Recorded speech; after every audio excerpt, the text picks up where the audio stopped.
যুবক যদি সিদ্ধান্ত নেয় গোটা পৃথিবীর নারী আমাকে বলুক, আমি তার দিকে তাকাবো, আমি তাকাবো না, আমি আল্লাহকে ভয় করি। আর শাজিম থেকে আল্লাহ তাআলা বলবেন, হাদিসের মধ্যে আছে, যুবক আমি নিজ হাতে তোর কলিজার ভিতরে ঈমান আমি দিয়ে দেব।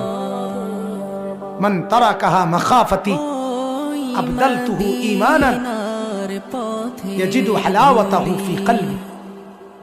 আল্লাহ তাআলা হাদিসে কুদসিতে বলে, আমার ভয়ে যে ভিন মহিলার দিকে তাকায় নাই, নজর নামাইছে, আমার ভয়ে আমি আল্লাহ তাআলা তার অন্তরে ঈমান দিয়ে দেব, যেই ঈমানের স্বাদ মজা সে পাইতে থাকে।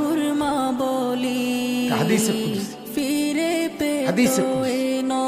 একবার যুবক নজর ফিরানো ভিন নারী থেকে ঈমানের স্বাদ আর মজা। নবীজি বলেন, রাজুলুন দাআতহু ইমরাআতুন যাতু মানসাবিন ওয়া জামালিন ফাকালা ইন্নী আখাফুল্লাহ।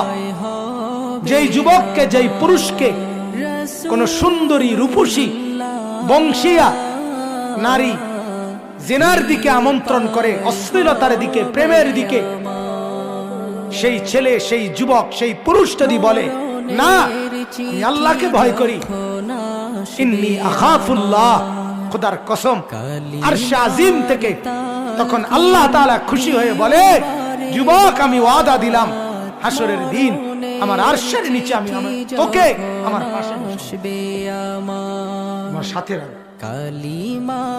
ছেড়ে দিলি ভিন নারীর চেহারা, আমি তোকে আমার চেহারা দেখতে দেব, আমাকে দেখবো।